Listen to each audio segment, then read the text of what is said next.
ku ri varhangeri va marhavi ya swifundzankulu eka ANC va lava top 6 leyi kombisaka vun'we. Mudlayi wa Chris Hani Janus Valush a tshunxiwa ejele.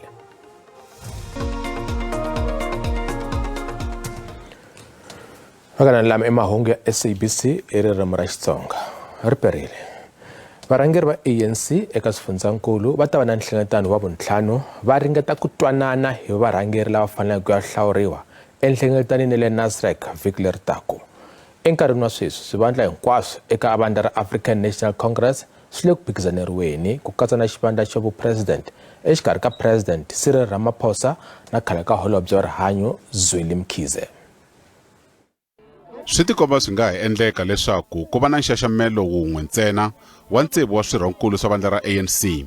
Tanihi leswi varhangeri va swifundzankulu va languteriwaka leswaku va ta hlangana ku va ya twanana leswaku xana i vamani va nga fanele ku va eka swivandla leswa vurhangeri. Mutshamaxitulu wa ANC Eastern Cape Oscar Mabuyane u tiyisise leswi eka xiyenge xa mahungu xa SABC nhlikani lowu. Number of issues that we are looking at, including the issue of leadership. It will be good to have a consensus leadership. It's not a myth, it's a reality that ANC is in trouble in Gauteng, ANC is in big trouble in KZN, ANC is in trouble nationally. We all know that. It doesn't need a rocket scientist. So for us to come together, come closer, to help each other assemble this battalion, this collective leadership that will hit the ground running come the January is important. Loko vulavula ku losala ntsena vhiki leswaku ku yiwa eNasrec, Mabuyane u vula leswaku vandla ri fanele ri langutana na xiphiqo lexikulu va nga langutana na xona xa ku avana naswona leswi nga ha vanga khombo lerikulu eka vumundzuku bya vandla. ANC still needs to confront and deal decisively with the demon of faction.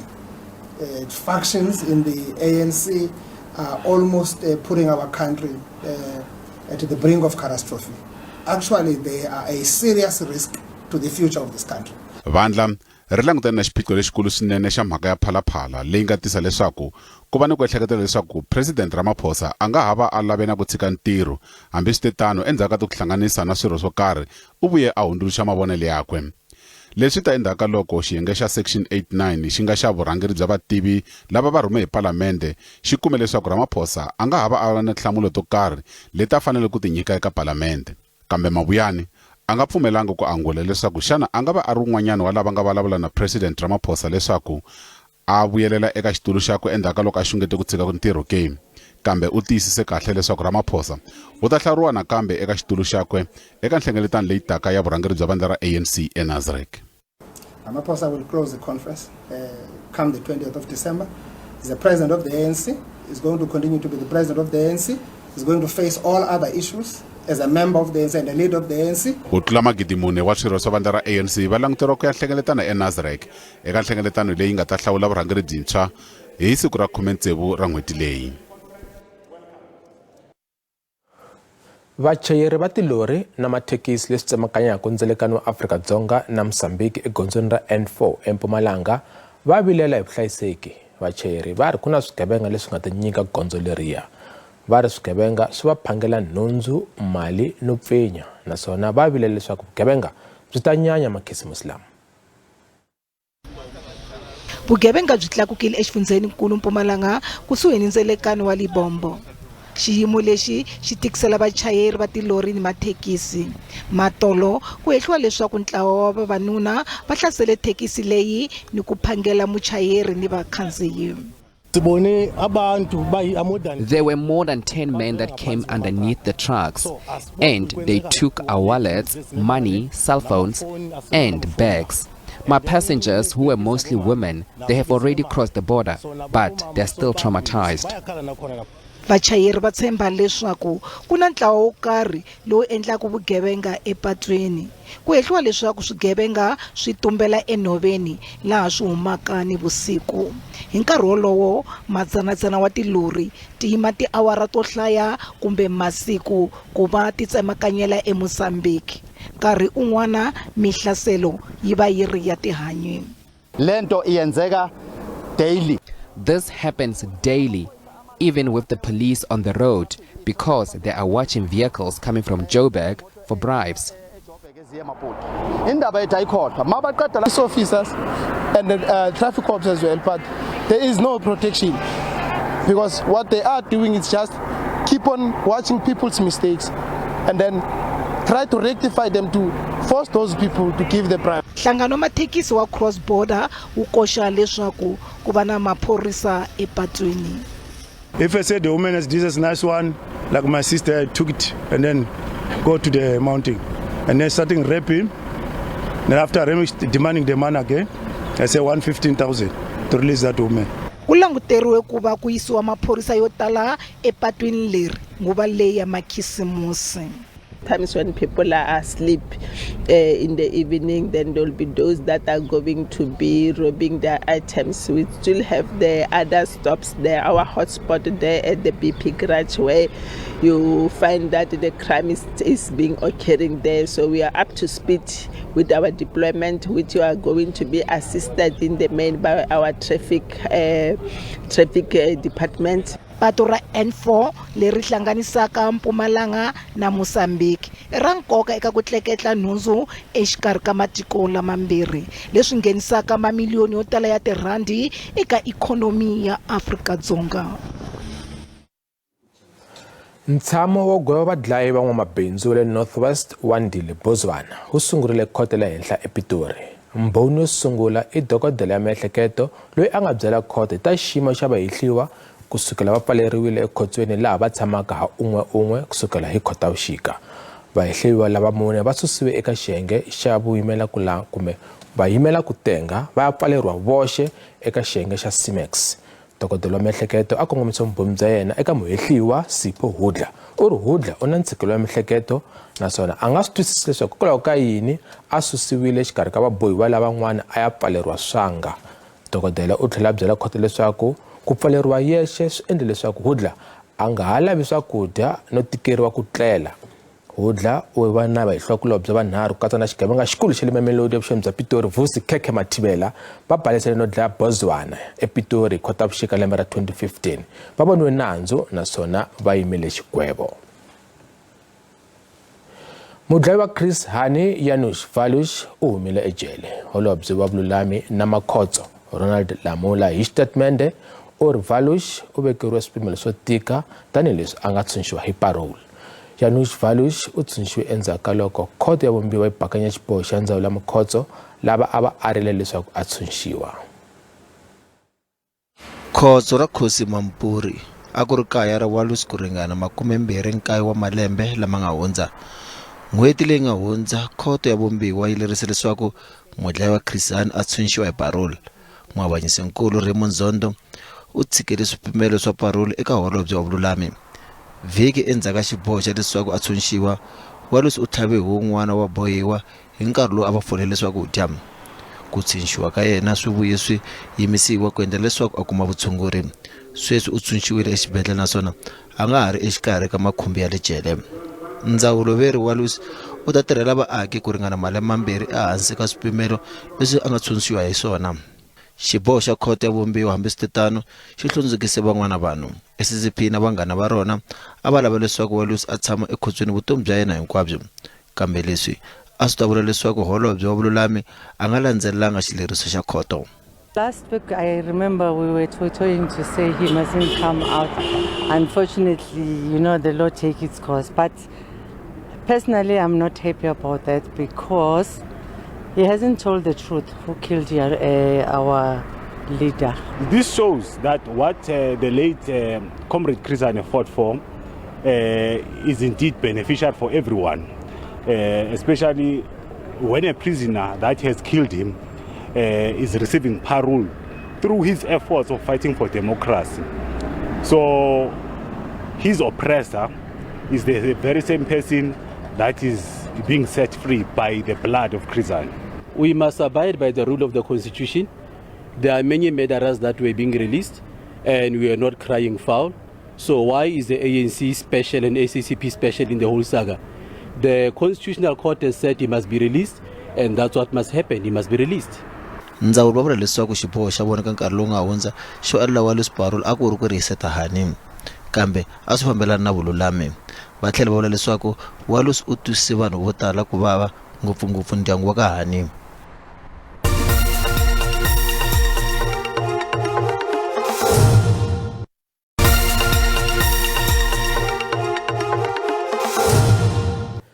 Ya isa mahlweni mahungu eka SABC2 valanguteri va makhotso vanharhu va tlhaviwile va bohiwa ekhotsweni ra St Albans eGqeberha Eastern Cape. Leswi tivisiwe kumbe swi tiyisisiwe hi mulaveri wa makhotso Singabakho Nxumalo. Mhangu leyi humele hi nkarhi wa swakudya swo fihlula nimixo ekhotsweni leriya. Nxumalo u ri va le ku laviseni ka mhangu liya naswona vabohiwa lava khumbekaka va ta xupuriwa. Vaaki van'wana lokixini ra Mansfield eMusina va hehla masipala wa vona wa Musina hi ku ka wu nga tshembekangi na ku va tlanga xitumbelelani. Leswi ta endzhaku ka loko masipala wu hehliwa hi ku engetela tihakelo ta masipala eka lava nga aka tiroom to hirisa emajarateni ya vona. Vaaka ndhawu va ri masipala wu va pfalela mati no va timela gezi loko va nga hakeli.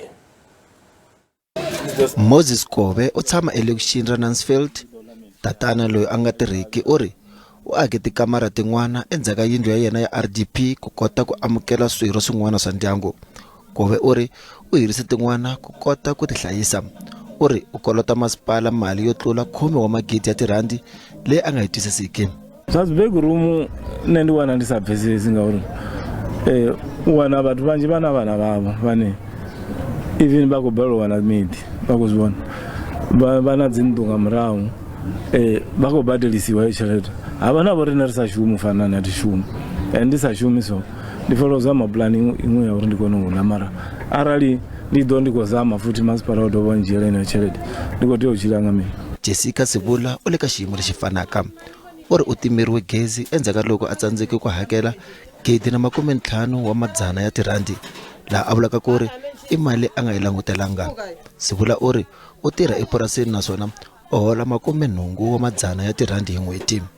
Ke nchije 1.5 ke kwa kolota ke bona ke sina ka tuwa ka eba fa yona then aina le 5 month ba bella ba bloka so a tsore ba rena ke jia kai ka rena ke bereka ma 2 days. Masipala wa Musina veri va ni timfanelo to hakerisa mali leyi va yi vonaka ku ri yi fanerile. How that is done, they would issue out your compliance letters, and if those compliance letters are not responded to, then the municipality would take it upon itself to now start charging, it's called a residential encroachment, so we start charging that extra tariff towards those individuals because they are not in line with our scheme. Masipala u ri vaaki va fanele ku tihlanganisa na vona loko va ri ni swivutiso. Vandla ra DA ri sola mfumo wa ANC eka masipala wa Disobotla eLichtenburg exifundzeninkulu xa Northwest. Ku ta va na nhlawulosi wa vakhanselara eka masipala lowuya vhiki leri taka. Eka pfhumba ro gangisa tivhoti, mutshamaxitulu wa huvonkulu ya DA Helen Zille u byele vavhoti endhawini liya leswaku va cukumetiwile hi ANC tanihileswi ku nga ha riki na vukorhokeri eka masipala lowuya. Masipala wu kale wu herisiwa hi mhaka yo lwisana ka vakhanselara. Masipala wa Ditsobotla wu talele swihehlo swa vukungundzwana ni mafambiselo yo kala ma nga ri kahle. Hi le tlhelo ku na tinyimpi eka masipala loyi. Swiphiqo swa le ka masipala wa Ditsobotla swi endle leswaku huvo ya masipala yi herisiwa. Loko a rhangele pfhumba ro gangisa tivhoti hi muti Helen Zille u te masipala lowu swilo a swi famba kahle sweswi a swa ha ri tano. DA yi ri vaaka ndhawu a va nyikiwi vukorhokeri. When you see how the ANC has destroyed what was once a functional municipality and once really good running towns, it is heartbreaking. If you just have to look at the conditions of the roads, there's sometimes more pothole than road. The street signs aren't painted. But the worst of all is that people aren't getting water. And even when Eskom is providing electricity, the infrastructure breaks down. Ku ve ni ku nghenelela ko hlaya eka masipala loyi eka malembe yo tala lama hundzeke, kambe swi tikomba ku ri na ku cinca ku kala ku nga nyawuli. Vaaka ndhawu va ri tivhoti ta vona a ti va pfuni ku kuma vukorhokeri lebyi tshembisiweke. Ke leng ke jara tse di kana ka mbantse ba re batla re ira bo di RDP le bonong. A gona sepse se irega mo bodibeng ene teng hela kwalonyane ya rona gona sepse se irega mara bouta jara le jara nka nna ke a go tsa pasa ka wa bona e tletela ka ditempe. DA yi ri ntirho wa yona wo sungula eka masipala loyi ku ta va ku herisa vukungundzwana loko yo wina eka nhlawulo wo siva vakhanselara. If the DA next week wins Ditsobotla, we'll first have to make sure that we stop the corruption. Because while the ANC and the administration is stealing the money, there's no money left to do any service delivery. Kuna 20 wa switulu swa tiward na 19 wa switulu swa huvo ya masipala laha ku nga na 15 mavandla ya tipolitiki ni muhimela ku langwa un'we lava phikizanaka eka nhlawulo lowu nga ta va kona vhiki leri taka.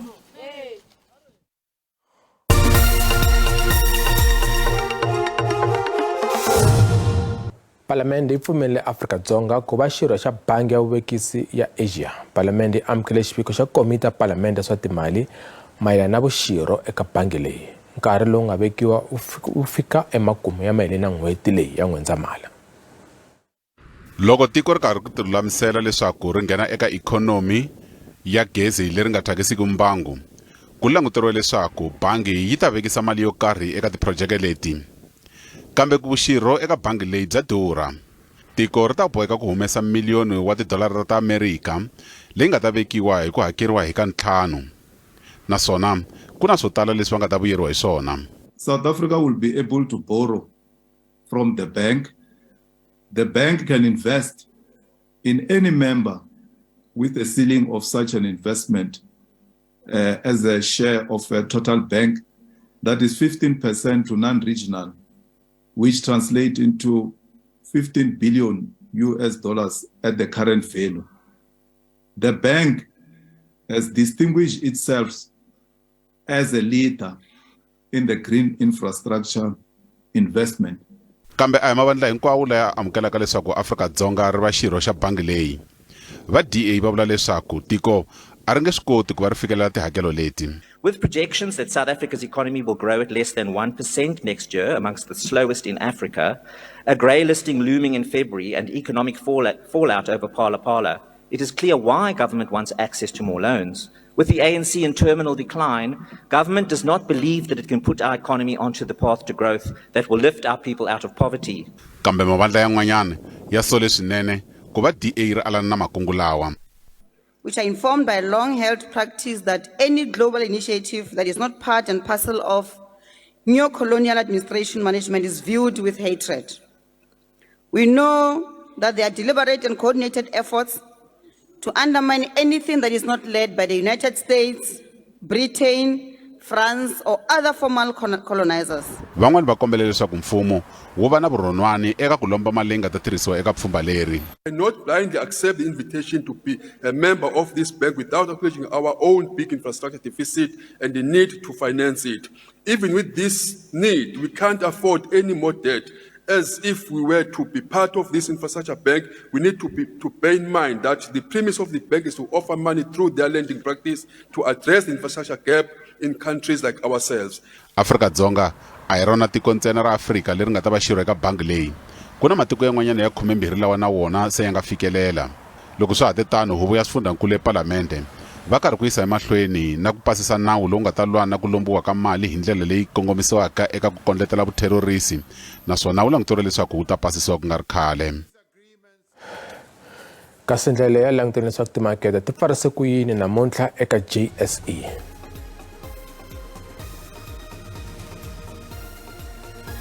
Randi yi tiyerile ku yi pimanisiwa na timali ta matiko yan'wana ya misava.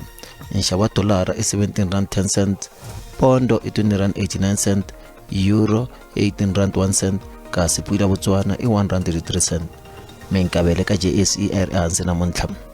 Nsuku i $1,782 a ounce, platinum i $1,008 a ounce, oil mbisi i $79.95 hi mpongolo. Loko hi nga sikimeta maphorisa va lava na vakereki lava nga khokheriwa eka nkhuvulo enambyeni wa Xitsonga eAlexander N'walungu wa Joni.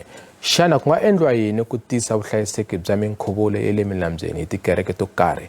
A hi tweneni mavonelo ya n'wina. Ni vafundhisi lava va nga yisi vana va vanhu andle ka madamu anambyeni, a va cheli mati amabavhini va khuvula vanhu mati I mati swa fana mboka hi bikiri va n'wi chela ka nharhu nhlokweni va ta va n'wi pungulini hayi va teka vanhu va va yisa anambiyeni va dyiwa hi mati. Ku vafundhisi kumbe huvo ya tikereke yi nga endla xirhambo eka nkhuvulo yi rhamba lava nga na ntokoto wa swo hlambela na ku tiva mati ku fana na xiyenge xa maphorisa kumbe swin'wana swiyenge leswi tivaku timhaka ta ku hlambela leswaku va ta vona vuhlayiseki bya vakereki va vona loko va karhi va khuvula na ku langutisa leswaku mati ya ringanerile leswaku va nga khuvula xana. Munhu swi le ka yena ku kota ku vona ku ri la ni teke khuvuriweni mara mati lama na matimba. Vafundhisi va le ku laveni ka mali a ku na lexi va nga xi endlaka xo sweswi ni twe ku ri mufundhisi yaloye I balekile so swi le ka munhu hi vuyeha ku vona ku ri la I tiveka enghozini. Mina ni vona ku a va fanekele va sungula va langusa vuhlayiseki bya ndhawu ya kona va nga vo nghena kun'wanyana na kun'wanyana ku hi kun'wanyana ripfumelo ri nge tirhi a va sungula va langutisa ndhawu loko yi hlayisekile ndeni va nga khuvulana.